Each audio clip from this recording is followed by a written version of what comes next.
Hello everyone, welcome back to the channel. Due to the overwhelming success of my Arc of Attrition race video that I posted a few days ago, and due to popular demand, this is going to be a short race debrief video on my experience of the Arc of Attrition.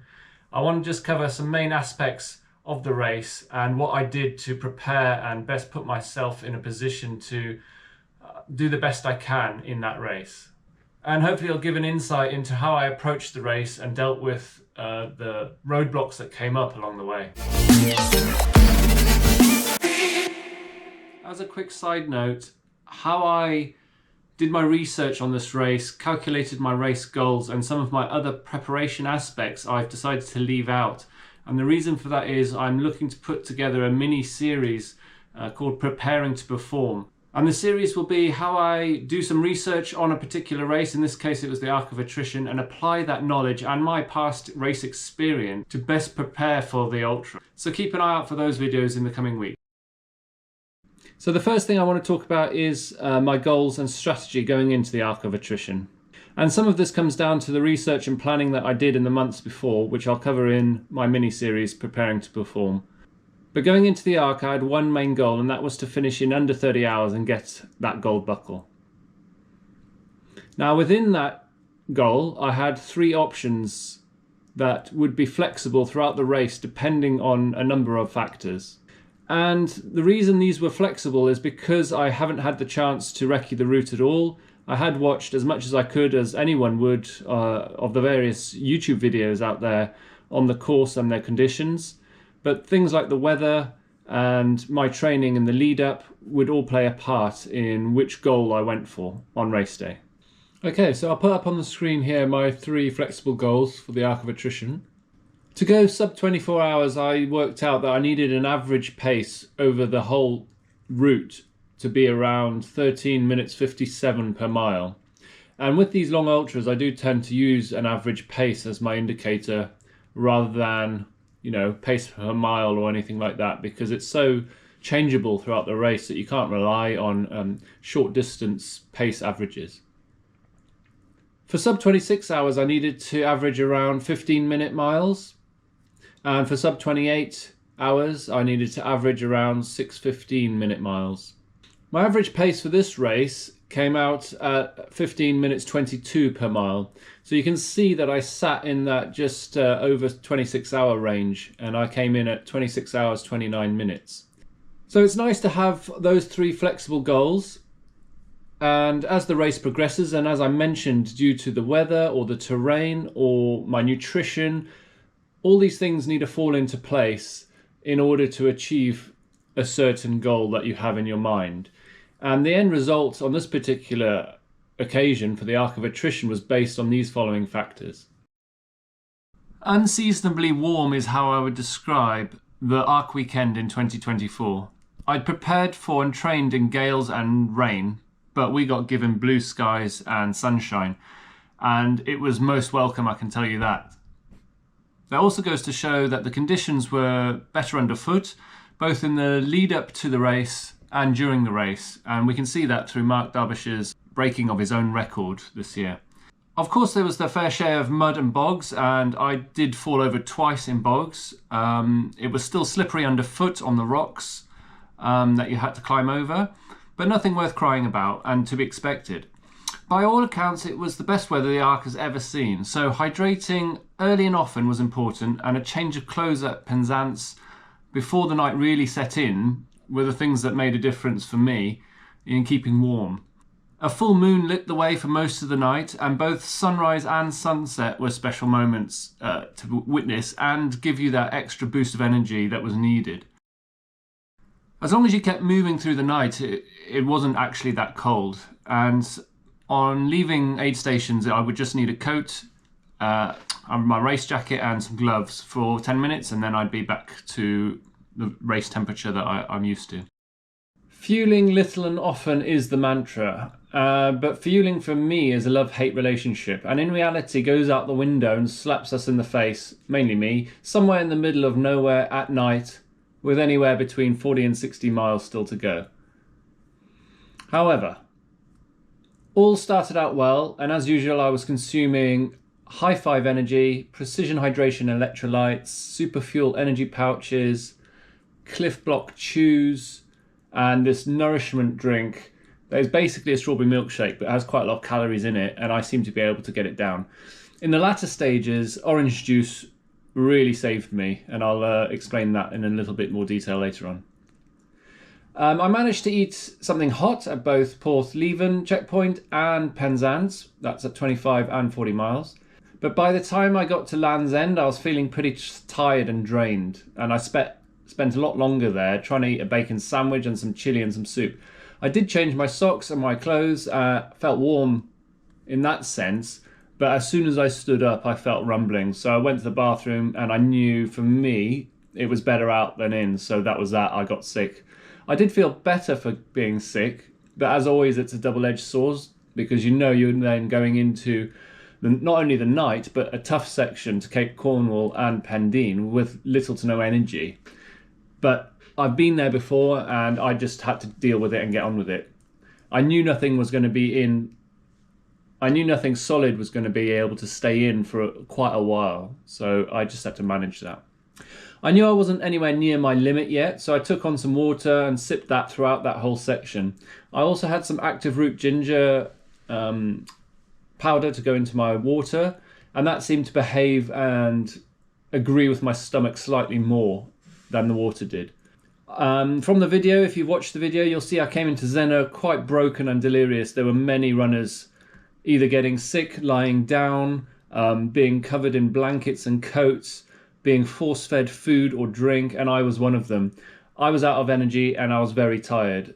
You know, a lack of fueling had exhausted me, and so many times on that section to Zeno I'd almost fallen asleep whilst running. I really got into a zombie-like state staring at my head torch light, and when you're tired you start to zone out a bit.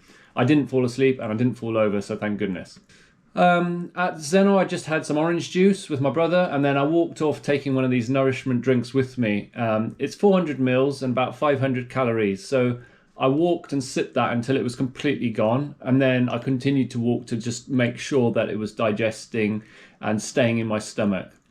And then after that I started to feel the benefits. So for some reason those two things worked, and I found the energy to press on to St Ives.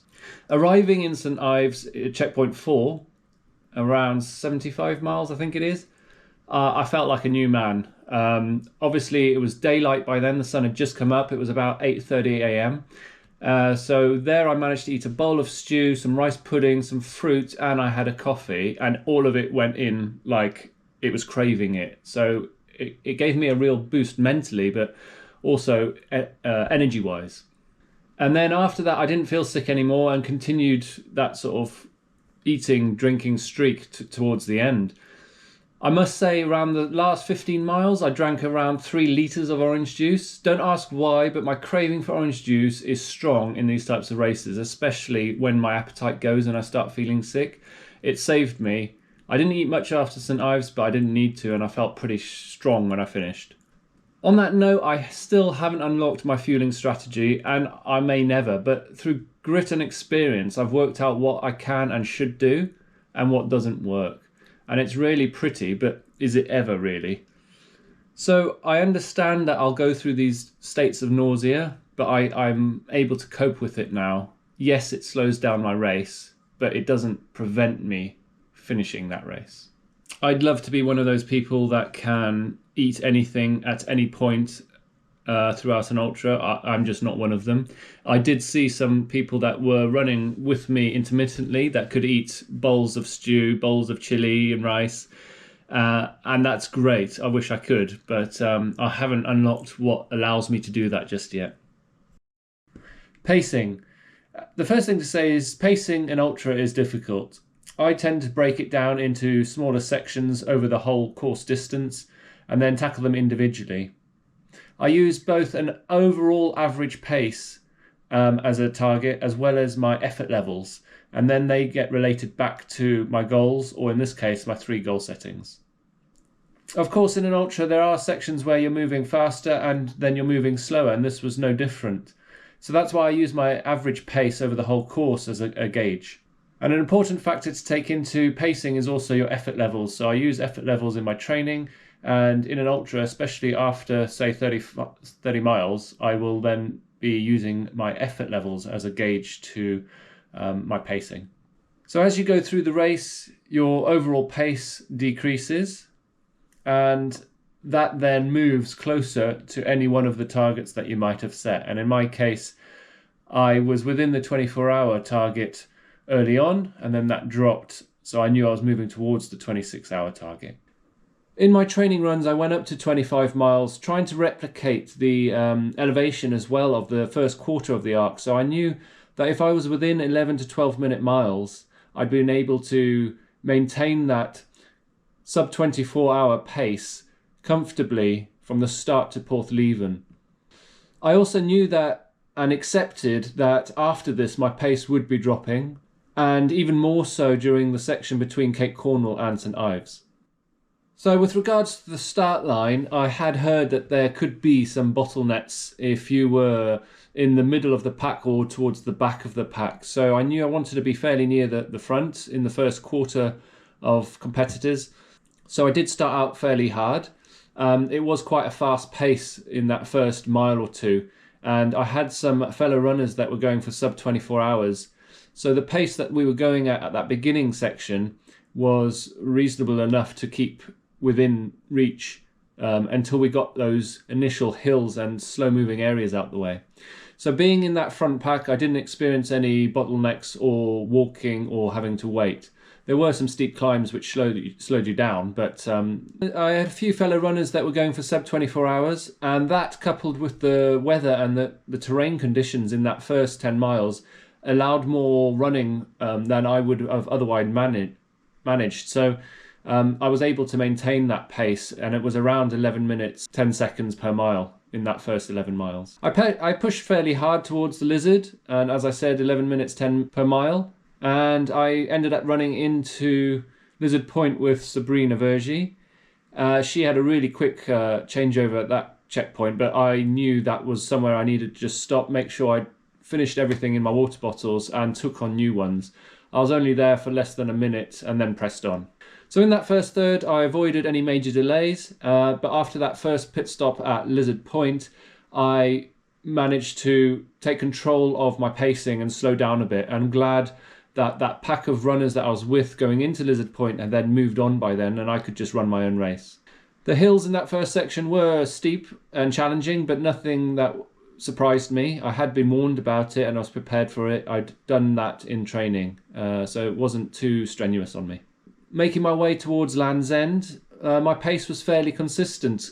Given the terrain, of course, there were some slowing down points. There were a fair share of hills, dropping down into the coves and then climbing back out again. But overall, I was managed to keep the effort levels on the hills at a place that I was happy with. So when I got to Land's End, I did stop for longer than I wanted to, really. This was due to a number of factors. I wanted to change my socks and clean my feet. I wanted to try and take on a bit more food, although I ended up being sick and dealing with that. I wanted to wrap up warm on leaving Land's End to avoid any cold and shivering. And I also knew the next section was one of the toughest, so I needed to be prepared for that. So I didn't mind too much taking a bit longer at Land's End.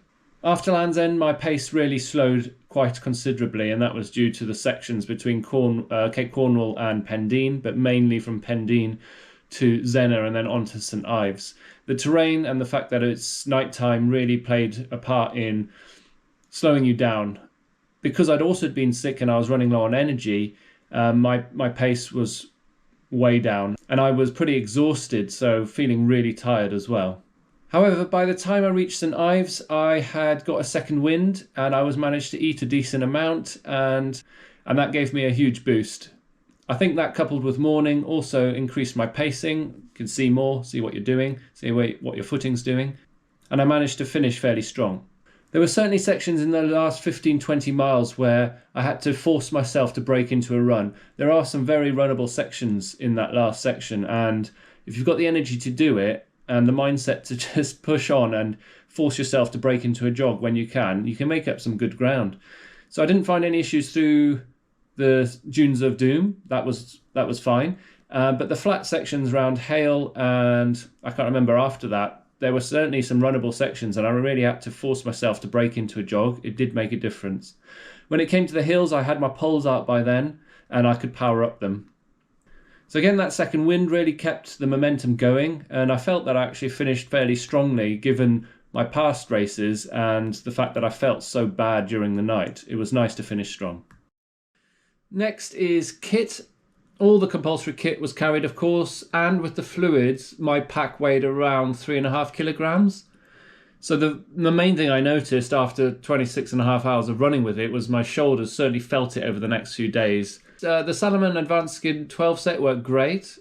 I packed it in such a way that I could access what I needed on the move and knew where the rest were when I took it off at pit stops, so that was good. I did opt to take poles for this race, but having not recce'd the route, I didn't really know where I would be using them. So the pole storage option I went for was on the lower back of the pack, and it was okay for a while, but I had some really nice chafing marks after the race from rubbing. So I think I'll definitely revise that and maybe get a quiver for the pack next time I use them. The only time I actually used my poles was in the last third of the race from St Ives onwards. So next time, I don't think, if I'm doing this race again, I would carry them until after St Ives, because I just simply didn't get them out. After St Ives, I was fatigued and there was plenty of hills to use them on. Clothing-wise, I wore a base layer and t-shirt throughout the race, and I changed this once at Penzance before the night set in. I do sweat quite a lot, and as the weather was, like I said, unseasonably warm for this time of year, I was glad to have that dry change of clothes, and it did make a difference. Normally when I stop at each checkpoint, I tend to cool down, so as soon as I exit that checkpoint, I'm shivering. Not in a really cold way, but my body's not knowing what's going on type of situation. So after each checkpoint, I tend to put on my Innovate windproof, waterproof jacket and some gloves, and then within 10 minutes of moving again, I'd be warm enough to take them off. But that certainly worked in taking the chill off throughout the night. I changed socks once at Land's End. They were wet and gritty and muddy. Treated my foot with trench foot cream. Didn't have any major blisters or anything like that, and got fresh socks on. And my feet fared pretty well on the whole. I only just had one blister on one of my toes, that was it. My COROS Apex Pro watch handled navigation pretty well, all in all, considering it's a breadcrumb trail GPX display, so it doesn't have, an OS mapped style to it. It dealt with the navigation pretty well. Didn't go wrong too many times. I did take a couple of wrong turns, but that was a situation where it was an either-or path choice. And I chose the wrong one sometimes, but I was aware that it could have been either. But what did help was some of the Run for Adventure videos on the course recceing really helped. I definitely recognised some of those key path diversions or path option choices where you had to make the right choice. They helped in making the right decision on route choice. Next is crew. Having a crew is fairly new to me, and this was the second time I had someone support me. However, this race was more demanding on the runner, but also the crew supporting, than other races I've been involved in. A lot of the locations are remote and reception is intermittent at best. James, my brother, was excellent. He definitely embraced the challenge and understood the assignment going into the race. He crewed me for my very first 100, so it was good to have him back. The night before, we went through all my data, time goals, checkpoint locations, what fuel I wanted, where, when, how much. And so we were prepared. He knew what to do and when. In the latter stages, James really stepped up in terms of dealing with me in the race, especially between Pendine and St Ives, where he really read the situation well and brought additional items to the meet point to provide options to an otherwise delirious and incoherent runner, me. He tried a few times to force some food down, which I appreciated, but he didn't overdo it. So if I didn't want it, he didn't push the point. Motivational chat and jokes were on point as needed, as always, and that certainly helped. I definitely highly recommend having a crew if you can on this race, and ideally someone who knows you pretty well.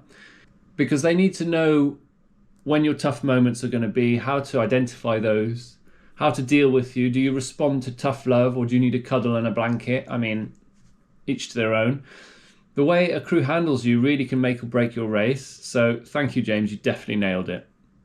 I'd also like to mention that all the other crews that I saw along the way were equally as helpful. And what makes this race so special is the fact that it's a community effort.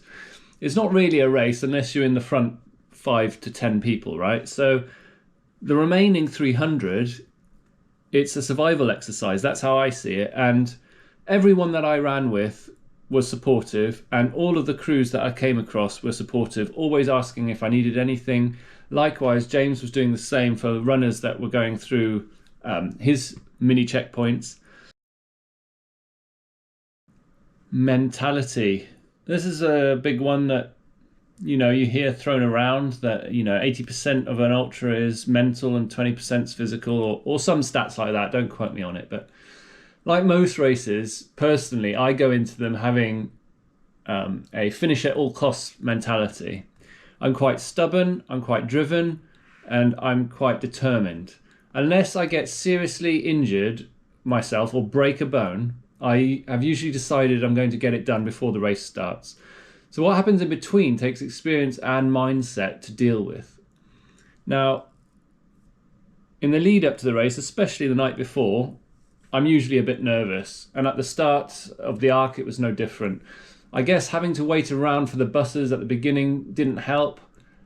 Feeling a bit sick on the bus journey didn't help. And then waiting around at the start line in Coverack didn't help, especially when you start talking to people. You can start unearthing things that you don't need to unearth in terms of preparation and kit and fueling. The first few miles of an ultra always make me smile. For me, in the front half of the race, everyone is pretty quiet. Not much chat going on. Everyone's putting their thoughts and game plans in order in their minds. You know, you're focusing on your breathing, your pacing, your fueling, what's the terrain like, and your footing. It all takes us a good few miles to relax and begin to enjoy what we've signed up for. So when things start to go wrong, as they do for everyone, it's time to implement, you know, your own coping mechanism to deal with whatever it is. So, for example, early on, I kind of rolled my ankle a couple of times, to be honest. And within that brief moment of doubt, you're like, oh dear, what's going on here? Can I still walk on it? Can I still run on it? Yes, it's fine. Let's pay more attention to, you know, the terrain that we're covering now. It's wet, it's rocks, that sort of thing. But also coming into a checkpoint, you know, like, had I drank enough fluids? Did I need to change my bottles? If not, why not? And if I hadn't finished all of them and I'd planned to, then I'd stop at that checkpoint with James, finish the bottles, and then take on 2 new ones, because you don't want to fall behind in time, especially in the early stages in your hydration plan. If I was cold, I had to really fight my thoughts sometimes to put my jacket on. To put on gloves as well to warm up. It seems like too much effort, or you think, oh, I'll warm up soon, but it can really catch you out sometimes. So I consciously remember putting the jacket on and gloves after each checkpoint to warm up, and then putting them away again once I had, and it did make a difference. So as I previously mentioned, at Land's End, the inevitable nausea finally set in, and when this happens, I tend to tell myself that I've been expecting this, because I have, and I'm now used to its rearing its head in most races, to be honest. It's a fine line between getting sick or not, and for me this is progression. You know, in the past there was no question, it was all coming out, but now, because I can sense it coming on, I know what I can take on, how much I can take on of whatever it is, and as you know, everyone knows, if you're feeling sick or you're going to be sick, that's just the way it is, and you get on with it and you deal with it. The consequences of that, obviously, is the lack of energy in your system and how you deal with that. And I am now capable of progressing in the race on that empty stomach, knowing that I can take little on, if not anything, but it will pass. And that's normally my sort of support blanket, is that it will pass and I'll be able to do something later on if you can just get through these next couple of hours. So I find that sipping something, and I mentioned earlier, sipping some water or some active root ginger or orange juice, anything helped me.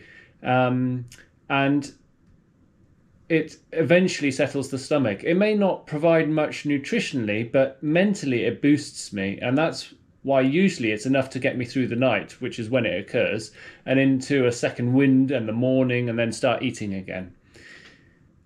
Also on the mentality side, you know, hills are draining, they're annoying, they're relentless, and in this race they just kept on coming. So I tend to put on some music to try and get in the zone and just grind it out when those times come, especially at night time. And music has really helped in the past 6 months in training and during races.